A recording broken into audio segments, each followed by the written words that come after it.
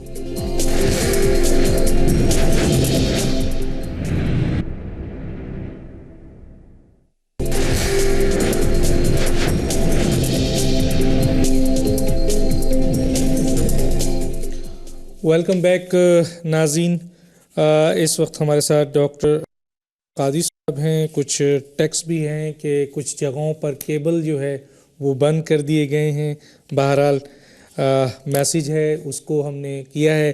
Doctor صاحب، میرا جو سوال ہے وہ یہ ہے کہ پاکستان میں ایک اور بہت اہم کام ہونے جا رہا ہے، اور وہ ہے کیونکہ معاشی طور پر تو ہم بہت تباہ ہو چکے ہیں اور قرضے لے کر بیرونی دنیا سے اور اپنے بینکوں سے ہم حکومت چلا رہے ہیں، اور ریزرو بہت خراب حالات میں، یعنی معاشی تباہی کی طرف ہم بڑھ چکے ہیں، اور ڈالر جو ہے وہ 107 سے مزید تجاوز کر رہا ہے۔ تیسری طرف ہم نجکاری کر رہے ہیں ان اہم اداروں کی۔ کیا آپ سمجھتے ہیں کہ اس میں شفافیت ہوگی ان سے، اور کیا بین الاقوامی طور پر بھی اس قسم کی نجکاری ہوتی ہے؟ کس طرح سے ہوتی ہے؟ کیا کہیں گے آپ؟ یہ ڈاکٹر دانش صاحب، یہ سچ بات ہے کہ میں بھی یہ چاہ رہا تھا کہ آپ آج اس کو مجھ سے ڈسکس کریں۔ آپ کا شکریہ ادا کرتا ہوں کہ آپ نے اس موضوع کو شامل کر لیا اپنے آج کی ٹاک میں، اور اس پر اجازت دیں 2-3 حصے اس گفتگو کے بنیں گے۔ سب سے پہلے تو یہ دیکھنا ہے کہ موجودہ گورنمنٹ جو اس وقت رولنگ جنتا ہے، یہ ان کا تیسرا فیز ہے نجکاری کا۔ پہلا فیز انہوں نے نجکاری پرائیویٹائزیشن کی 1991 اور 93 کے درمیان، جب برسر اقتدار آئے تو فوری طور پہ ان کی نگاہ اقتدار پہ آتے ہی قومی اثاثوں کے بیچنے اور خریدنے پر ہوتی ہے۔ بیچتے یہ حکمران بن کر ہیں اور سیاستدان بن کر ہیں، اور انڈائریکٹلی خود خریدتے ہیں تاجر اور کاروباری بن کر۔ فرنٹ مین اور ہوتے ہیں۔ 40 اسٹیٹ انٹرپرائزز کو بیچا گیا، جس میں مسلم کمرشل بینک بھی شامل تھا, سیمنٹ فیکٹریز بھی تھیں, آئل ریفائنریز بھی تھیں, اور میجر سٹیل انڈسٹریز تھی, کیمیکل پلانٹس تھے. ان میں 10 یونٹ ڈاکٹر دانی صاحب ایسے تھے جو 1991 سے 93 میں انہوں نے بیچے, جو نفع کما کے دے رہے تھے وہ لاس میں نہیں تھے. میں ان ریکارڈ بات قوم کے نالج کے لیے لا رہا ہوں, مگر وہ بھی بیچے, اور صرف اپنی فیملی کے لوگ اور اپنے قریبی دوستوں یاروں کو بیچے. ٹوٹلی غیر شفاف اور کرپشن بیسڈ پرائیویٹائزیشن تھی. پھر دوسرا فیز آیا ان کا 1997-99 میں, جب دوبارہ برس اقتدار آئے. پھر 1 درجن کے قریب 12 کے قریب سٹیٹ قومی اثاثے بیچے, اور وہ بھی اپنے فیملی ممبرز کو, اپنے دوستوں کو, اور سیاسی پارٹنرز کو, پولیٹیکل پارٹنرز کو بیچے. ایسی اندھیر نگری دنیا میں کہیں نہیں ہوتی. میں اس طرف آؤں گا, ایک کمپیریٹو سٹڈی کرواؤں گا آج قوم کو آپ کی وساطت سے. تیسرا فیز آیا, اب اقتدار میں آئے, سپٹمبر 2013 میں انہوں نے اناؤنس کر دیا, اور اب یہ بہت بڑے جو بچ گئے قومی اثاثے بیچ رہے ہیں, جن میں پاک سٹیل بھی بیچ رہے ہیں, PIA بک رہا ہے, ریلویز بک رہے ہیں, آئل اینڈ گیس انڈسٹری بیچ رہے ہیں, پیٹرو کیمیکل یونٹس بیچ رہے ہیں, نیشنل ریسورس یونٹس کو بیچا جا رہا ہے, انجینئرنگ یونٹس بیچ رہے ہیں, ٹیلی کام انڈسٹری بیچ رہے ہیں, فرٹیلائزر فرمز بیچ رہے ہیں, آٹو موبائل یونٹس بیچ رہے ہیں, اسٹریٹجک انفراسٹرکچر یعنی سڑکیں اور ہائی ویز بھی بیچ رہے ہیں, ایجوکیشنل انسٹیٹیوشنز تعلیمی ادارے بیچ رہے ہیں, ٹیچنگ ہاسپٹلز ہسپتالوں کو بیچا جا رہا ہے, اور کئی ایسی کارپوریشن ہیں جو اس وقت بھی نفع دے رہی ہیں, وہ پروفٹ میکنگ کارپوریشنز کو بھی بیچ رہے ہیں, چھوٹے بینکنگ سیکٹرز بک رہے ہیں, پاور سٹیشن بیچ رہے ہیں, ٹورزم بیچی جا رہی ہے, بلڈنگ اور کنسٹرکشن کمپنیز کو بیچ رہے ہیں, الیکٹریکل اور میکینیکل انڈسٹری کو بیچ رہے ہیں. اس کا مطلب ہے کہ اب اس فیز کے بعد پاکستان کا ریاست کے ہاتھ میں کچھ نہیں بچے گا, سب ملک بک رہا ہے. ملک کے سارے اثاثے اب کلیئرنس اور کلوزنگ سیل پر ہیں. اب میں بتانا چاہتا ہوں کہ ہو کیا رہا ہے. بدقسمتی ہے کہ ٹی وی چینلز پر ساری معلومات عوام کو فراہم کرنا, ذرہ ذرہ کی معلومات, یہ ذمہ داری تھی حکمرانوں کی. اگر ان کی نیت میں فطور نہ ہوتا, کرپشن ان کا پلان نہ ہوتا, شفاف طریقے سے نجکاری ہوتی, اور نجکاری کا مطلب ملک کو ترقی دینا ہوتا, اداروں کو پروفیٹیئرنگ بنانا اور اس کے ورکرز کو اور عوام کو خوشحال کرنا ہوتا, تو پھر ہر چیز اس کی, ہر چھوٹی بڑی, پاکستان کے 50 ٹی وی چینل ہیں ان کے اوپر لے آتے, عوام کو ایکسیس دیتے. مگر ایسا نہیں ہوا. اب دیکھیے کر کیا رہے ہیں. پہلے تو اس کے لیے انہوں نے نجکاری کمیشن بنایا ہے, ایک بورڈ بنایا ہے پرائیویٹائزیشن کا. میں اس کا انالیسس کروں گا کہ وہ بورڈ کیا ہے. ایک خفیہ طریقے سے اہل لوگوں کو رد کر کے وزیر اعظم صاحب نے اپنے دوستوں, یاروں, بزنس پارٹنرز اور پولیٹیکل مسلم لیگ نون کی پارٹی کے لوگوں پر مشتمل, اپنے لوگوں پر مشتمل, جن میں ان کے ٹکٹ ہولڈرز بھی ہیں جو الیکشن میں, مئی کے الیکشن میں, ان پر مشتمل ایک خفیہ بورڈ بنا دیا ہے تاکہ رات کے اندھیرے میں ڈاکہ زنی ہو جائے, کوئی نہ جانے نہ دیکھے نہ پوچھے. اب اس کے جو چیئرمین بنائے گئے ہیں ان کا نام بتایا گیا محمد زبیر. اب یہ بھی سن لیں, پوری قوم کو آپ کے پروگرام کے ذریعے آگاہ کر رہا ہوں کہ ان کا پورا نام ڈسکلوز نہیں کیا جا رہا. ان کا پورا نام ہے محمد زبیر عمر,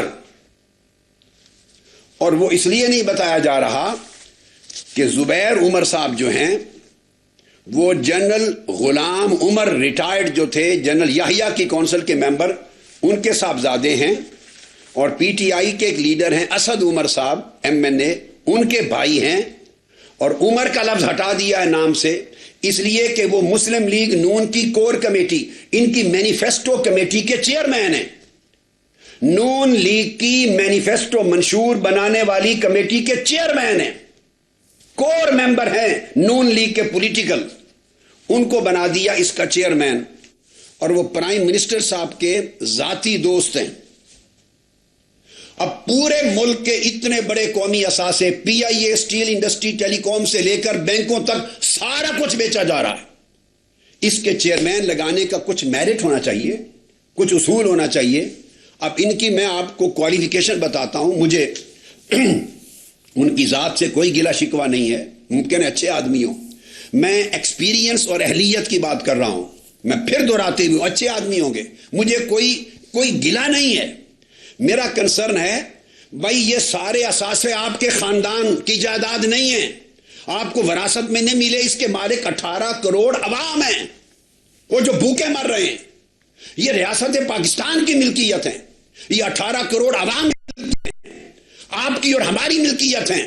قوم کا اثاثہ بیچا جا رہا ہے, تو قوم کی ملکیت چھپا کر رات کے اندھیرے میں کیوں بیچی جائے؟ قوم کو پتا ہونا چاہیے کہ کس کو چیئرمین لگایا ہے. اب ان کا پورا کیریئر آپ اندازہ کر لیں, 1981 سے لے کر سن 2007 تک 26 سال کا کیریئر صرف کمپیوٹر کی ایک کمپنی کا ہے. آپ اندازہ کر لیجئے, 26 سال کا کیریئر ہے محمد زبیر عمر صاحب کا. MBA کے بعد یہ IBM کمپیوٹر کی ایک کمپنی ہے. اب پہلے چند سال اس میں پڑھایا ہے, اور اس کے بعد کمپیوٹر کی IBM کمپنی کے فائنانشل شعبے کے مختلف پوزیشن پہ رہے ہیں. یہ صرف فائنانس کے آدمی ہیں کمپیوٹر کمپنی کے اندر. پوری لائف 26 سال میں کسی اور کمپنی میں بھی نہیں گئے, کوئی اور بزنس نہیں کیا. ان کا کوئی ایکسپوجر کسی اور بزنس اور جاب اور شعبے کا نہیں ہے. صرف 26 سال پوری لائف ایک IBM میں فائنانس کے شعبے میں نوکری کی ہے. اور اس میں اگر مڈل ایسٹ میں بھی رہے ہیں, افریقہ میں بھی, تو فائنانس ہی کے شعبے میں فائنانشل آفیسر چیف, پاکستان میں بھی چیف فائنانشل آفیسر, دبئی میں بھی فائنانشل آفیسر, میلان اور اٹلی میں بھی فائنانشل آپریشنز کے پر رہے ہیں. 90 سے 92 تک پھر پاکستان میں اکاؤنٹنسی اور ٹریجری میں رہے ہیں. پیرس اور فرانس میں بھی صرف ٹریجری, یعنی یہ اکاؤنٹنسی کے سبجیکٹ کے آدمی ہیں. ساری زندگی کا 1981 سے 1986 تک میں چیلنج کے ساتھ کہہ رہا ہوں, یہ ان کی پوری پروفائل میرے سامنے ہے. جس کا جی چاہے یہ کمپیوٹر پہ جائے, گوگل پہ جائے, ویب سائٹ پہ جائے, چیک کر لے. اگر ایک لفظ بھی غلط ہو تو آپ مجھے مجرم گردان سکتے ہیں. اب ایک شخص ممکن ہے وہ بہت ہی اچھے آدمی ہوں گے, اور میں امید کرتا ہوں, مگر ان کا ایکسپیرینس ہی نہیں ہے. کمپیوٹر کی فرم میں 26 سال زندگی کے صرف فائنانس کے شعبے میں جس نے گزارے ہو, آپ اسے PIA بیچنے کے اوپر لگا رہے ہیں, سٹیل مل بیچنے پہ لگا رہے ہیں, ریلوے بیچنے پہ لگا رہے ہیں, پورے ملک کو بیچنے پہ لگا رہے ہیں. انہوں نے ٹریڈ کبھی نہیں کیا, انہوں نے خرید و فروخت کے معاملات نہیں کیے, انہوں نے بزنس کبھی نہیں کیا, جاب کیا ہے, عمر پر ایک ملازمت کی ہے. وجہ کیا کہ مسلم لیگ نون کی کور کمیٹی کے ان کے مینیفیسٹو کے آدمی ان کے ذاتی یار ہیں. اب اس کے بعد اگلا آدمی سنیے جو دوسرا ممبر ہے. اب انہی کے ایک بھائی, ایک عجیب, قوم کب تک سوتی رہے گی, قوم کب فیصلہ کرے گی باہر نکلنے کا انقلاب کے لیے؟ کچھ نہیں بچے گا, جب سب کچھ لٹ جائے گا پھر آواز آئے گی اب پچھتائے کیا جب چڑیاں چگ گئی کھیت. اس کھیت کا کچھ نہیں بچنا. حد یہ ہے کہ ادھر ان کو چیئرمین بنایا ہے زبیر عمر صاحب کو, اور انہی کے ایک بھائی ہیں منیر کمال, ان کو نیشنل بینک آف پاکستان کا چیئرمین بنا دیا ہے, ان کے بورڈ آف ڈائریکٹرز کا. چونکہ وہ پیسہ ہے نیشنل بینک آف پاکستان میں, اور پھر وہ کسب بینک کے بھی ڈائریکٹرز میں سے ہیں, چونکہ بینکوں سے پیسہ لینا ہے, اور ان کی پارٹی کے آدمی ہیں, کئی عہدے ان کے پاس ہیں. تو یہ جو منیر کمال صاحب ہیں, ان کو نیشنل بینک آف پاکستان کا چیئرمین بنا دیا ہے, اور وہ اگلے صدر بننے کے امیدوار بھی ہیں. ذرا دیکھیے, ایک ہی فیملی, دو بھائی, ایک کو ایک کا ہیڈ بنا دیا, ایک کو نیشنل بینک آف پاکستان کا ہیڈ بنا دیا. اس کے بعد پھر یہ جو نجکاری کمیشن ہے, اس کا اگلا ایک ممبر لے دیتے ہیں, بورڈ بنایا, خفیہ بورڈ. ٹی وی پہ اناؤنس کیوں نہیں کرتے؟ ان کے نام ٹی وی پہ لائیں, پیدائش سے آج تک ان کی کوالیفیکیشنز ٹی وی پہ لائیں, ان کے ایکسپیرینس ٹی وی پہ لائیں, ان کے تمام کریڈینشل سے قوم کو آگاہ کریں, ڈیبیٹ کروائیں, اور طے کریں وہ اس کام کے اہل ہیں. یہ نہیں پورا ملک بیچا جا رہا ہے. میں اداروں کو بھی ایڈجسٹ کر رہا ہوں. سوتے رہیں گے تو کیا بچے گا اس ملک کا؟ ملک ہے تو ہم بھی ہیں, تم بھی ہو. اگر ملک نہیں بچا تو کچھ نہیں بچے گا. آپ نے چند لوگوں کے ہاتھوں میں پورا ملک بیچنے اور خود خریدنے پر لگا دیا ہے. اگلے ممبر ڈاکٹر دانی صاحب وہ ہیں فاروق خان. یہ پنجاب کے ایک بہت بڑے انڈسٹریلسٹ ہیں, شوگر مل ان کے اندر ہیں, اور آپ کو معلوم ہے کہ شوگر ملیں حکمرانوں کی بھی ہیں, اور موجودہ پرائم منسٹر صاحب کے ذاتی لنگوٹی یار ہیں, تو وہ ممبر بھی دوست. اس کے بعد تیسرا چودھری عارف سعید, یہ بڑے انڈسٹریلسٹ ہیں اور گجرات کے سروسز انڈسٹریز کے مالک ہیں. چودھری احمد مختار صاحب کے بھائی ہیں, وہ پیپلز پارٹی میں ہیں, یہ نون لیگ میں ہیں. اور ان بڑے کاروباری لوگوں کا طریقہ یہ ہوتا ہے, ہر پارٹی میں ایک ایک بھائی چلا جاتا ہے, ایک پیپلز پارٹی میں, ایک نون لیگ میں, ایک اب کسی اور پارٹی میں, یہ بانٹ دیتے ہیں تاکہ جس کا بھی اقتدار آئے ہماری پانچوں گھی میں رہیں. تو چودھری عارف سعید, آپ احمد مختار صاحب کے بارے میں کچھ کہنے کی ضرورت نہیں ہے, وہ زرداری صاحب کے یار خاص ہیں اور یہ ان کے یار خاص ہیں. تو تیسرا ممبر ان کو بنایا ہے نجکاری بورڈ کا. آپ اندازہ کر لیں کیا آنیسٹی ہوگی, کیا ٹرانسپیرنسی ہوگی, کیا شفافیت ہوگی, کیا میرٹ ہوگا, کیا عدل ہوگا. اس کے بعد چوتھا ممبر ہے ظفر اقبال سبحانی. وہ ہب پاور کمپنی کے ساتھ ایسوسیٹ رہے ہیں. ان کو اس لیے لگایا ہے کہ کوٹ ادو پاور کمپنی بھی بک رہی ہے, انہیں بیچنے خریدنے کا تجربہ ہے, پیچھے خود ہیں, نقاب کے پیچھے یہ لوگ خود ہیں یا ان کے دوست اور ان کے پارٹنر ہیں. اسلام آباد الیکٹریسٹی سپلائی کمپنی بھی بک رہی ہے, اس لیے لگایا گیا ہے. حیدرآباد الیکٹریسٹی سپلائی کمپنی بھی بیچ رہے ہیں اور پھر خرید رہے ہیں. جامشورو پاور جنریشن لمیٹڈ بک رہی ہے اور خریدی جا رہی ہے. ناردرن پاور جنریشن بک رہی ہے اور خریدی جا رہی ہے, اس لیے ان کو ایک ڈال دیا ہے. اور ان کے خاص آدمی ہیں. پانچویں ارسلہ خان ہوتی ہیں, پانچویں ممبر ارسلہ خان ہوتی مسلم لیگ نون کے ورکر ہیں. ان کو موجودہ وزیر اعظم صاحب نے مردان 2 سے پروونشل اسمبلی کا ٹکٹ دیا تھا اور الیکشن ہار گئے. یہ مسلم لیگ نون کے ٹکٹ ہولڈر ہیں ایم پی اے کے لیے. مردان 2 PK24 ان کا سیٹ نمبر تھا. اور پھر مردان ضلع کے جنرل سیکریٹری بھی ہیں نون لیگ کے. ضلع کا جنرل سیکریٹری, آپ حیثیت کا اندازہ کر لیں. ایم پی اے کا الیکشن جو ہار گیا ہے اسے پورا ملک بیچنے کے اوپر بورڈ میں گورنر بنا دیا, ڈائریکٹر بنا دیا.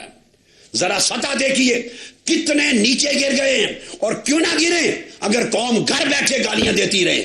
ان کو پتا ہے یہ قوم نکلے گی نہیں, اس لیے جو کچھ ہوتا ہے ان سے, ان کے کفن بھی چرا لو اور ان کے جسم بھی زخمی کر دو. پھر اس کے بعد چھٹے ممبر ہے نصیر الدین احمد. نصیر الدین احمد بھی موجودہ وزیر اعظم صاحب کے ذاتی دوست ہیں, ان کے ساتھ ذات تعلق ہے. اب یہ کل بورڈ ہے نجکاری کمیشن کا چیئرمین سمیت, ان میں سے کسی ایک کا نام قوم نے سنا ہی کبھی نہیں ہوگا. یعنی وہ لوگ جن کا اس فیلڈ کا کسی ایک شخص کا ایکسپیرینس نہیں ہے, کہ جو شخص اس قابل ہو کہ وہ نیگوشیٹ کر سکے پوری دنیا کے خریداروں کے ساتھ. ان تمام پاک سٹیل میں, پی آئی اے میں, ریلوے میں, گیس انڈسٹری میں, پیٹرو کیمیکل میں, ان تمام بڑے شعبوں میں مذاکرات کر سکے, بارگیننگ کر سکے, پرائسز طے کر سکے, لڑ سکے. ان میں سے ایک شخص بھی ان 6 کے 6 میں انکلوڈنگ چیئرمین کسی کا ایکسپیرینس ایک دن کا نہیں ہے. یہ صرف اس لیے اپنے لوگوں کو, فیملی, قریبی, پارٹنر لوگوں کو کرپشن کو چھپانے اور کرنے کے لیے لگایا گیا ہے. ڈاکٹر صاحب یہاں روکوں گا. ڈاکٹر صاحب یہاں بریک کے لیے کہا جا رہا ہے. ڈاکٹر صاحب بریک کے لیے کہا جا رہا ہے. ڈاکٹر صاحب بریک کے لیے کہا جا رہا ہے. میں بین الاقوامی طور پر بھی آپ سے پوچھتا ہوں کہ کیا سچویشن ہوتی ہے, لیکن ناظرین اس سے پہلے ایک بریک. مزید ٹیکس ہے اور وہ ٹیکس یہ ہے کہ اور بھی جگہ کیبل بند کر دیے گئے ہیں ARY نیوز کے. اور کیوں بند کر دیے گئے ہیں, یہ ظلم کیوں کیا جا رہا ہے؟ ایسا نہیں کیا جانا چاہیے, آواز پہنچنی چاہیے عوام تک. ایک چھوٹے سے بریک پہ واپس آتے ہیں.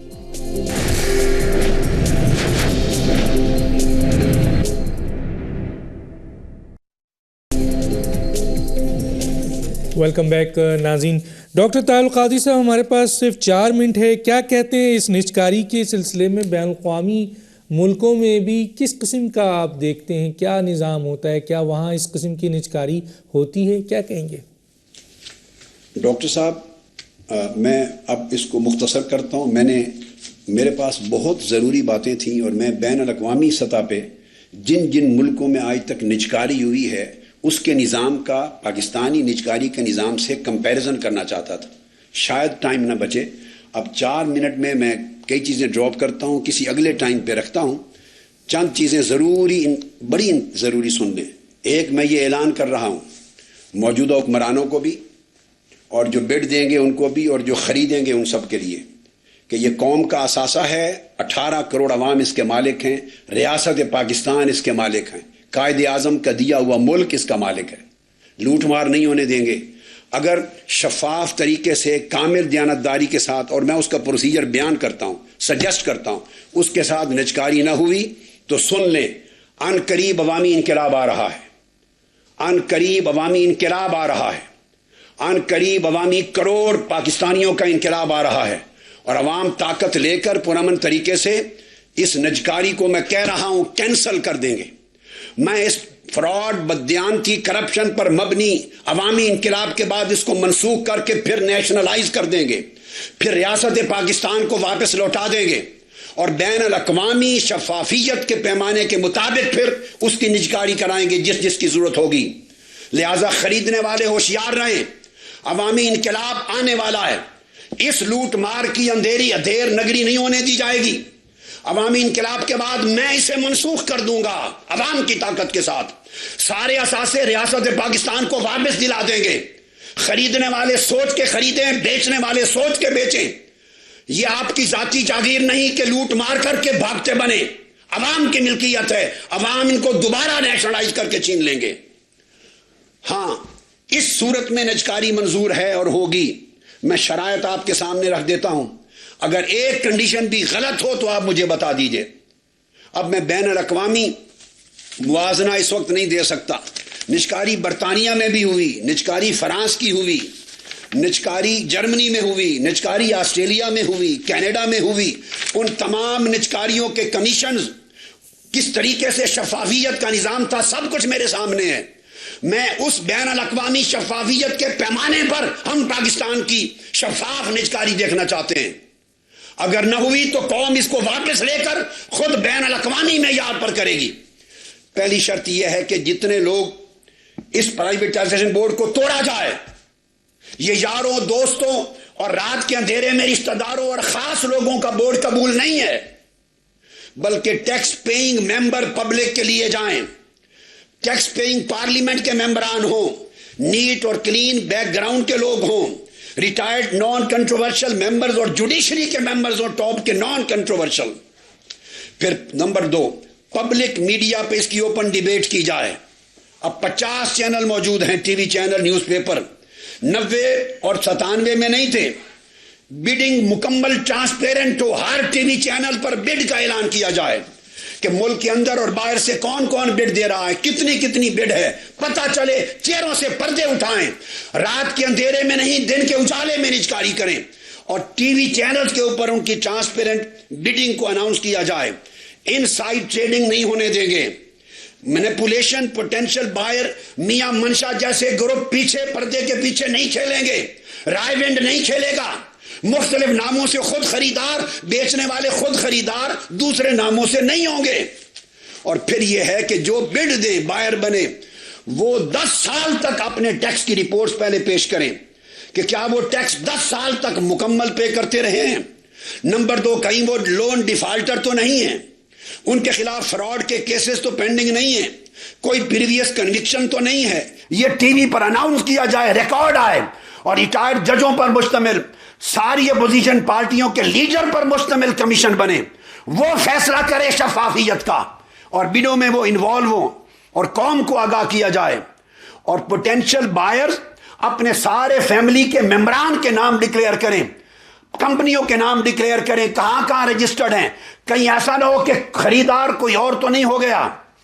اس طریقے سے اگلی بات یہ ہے کہ یہ ایکٹ آف پارلیمنٹ کے طور پہ یہ نجکاری ہونی چاہیے, پارلیمنٹ کے فلور پہ discuss who, act of parliament بنے, اور ووٹ لیا جائے ان کی فیکٹریوں کے ملازموں, ورکر اور لیبروں سے کہ ان کے حقوق کہاں تک ادا کرتے ہیں, کتنے کرپٹ ہیں, کتنے دیانتدار ہیں.